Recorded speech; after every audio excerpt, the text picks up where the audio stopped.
3 तारिखरे सृष्टि हेबो लघुचाप। 24 घंटा मध्य एसबु जिले में अति प्रबल वर्षा। पाणीपाग को नहीं बड़ खबर। राज्यर विभिन्न अंचल में आरंभ हो जाइछि वर्षा। ट्विन सिटी कटक और भुवनेश्वर समेत उत्तर ओडिशार अनेक स्थान में हालुकारु मध्यम धरणर वर्षा हेउछि।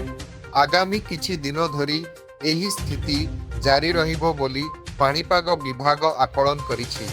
उत्तर बंगोपसागर पार्श्ववर्ती दक्षिण बांग्लादेश उपकूल रे एक घूर्णिबलय सृष्टि होइछि। एहार प्रभाव रे समुद्र उपरे वायुमंडलीय परिस्थिति अनुकूल हेउथिबारु आसंता 3 तारिख बेलकु एक लघुचाप क्षेत्र सृष्टि हेबार संभावना रहिछि। पाणीपाग विशेषज्ञों कहवा अनुसार लघुचाप सृष्टि हेले राज्य रे वर्षार परिमाण आहुरी बढ़िबो।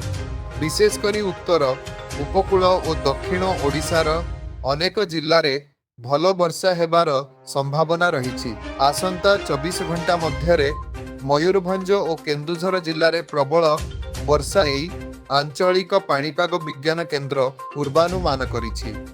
एही दुई जिल्लार किछि स्थान रे अत्यधिक वर्षा होइपारे।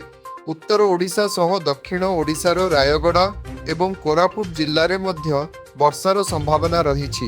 लघुचाप प्रभाव बढ़िबा सह एही अंचल गुड़िकरे वर्षार परिमाण बढ़ी पारे। आसंता काली उत्तर पश्चिम ओडिशा रे मध्य वर्षार परिमाण बढ़िबो। केन्दुझर और मयूरभंज जिला पाई अति प्रबल वर्षा आशंका रे पाणीपाग विभाग ऑरेंज अलर्ट जारी करिछि। भद्रक, केन्द्रापड़ा, कटक, जगतसिंहपुर, गजपति, रायगड़ा, कोरापुट और मालकानगिरी जिला पाई येलो अलर्ट जारी होइछि। एही सबु जिल्ला रे वज्रपात सह मध्यमरु प्रबल वर्षा होई पारे।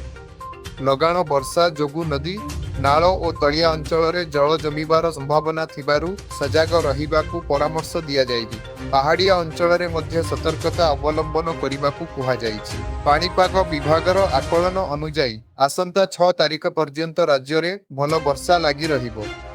लघुचाप सक्रिय रहिले अनेक जिल्ला रे वर्षार परिमाण आहुरी बढ़ी पारे।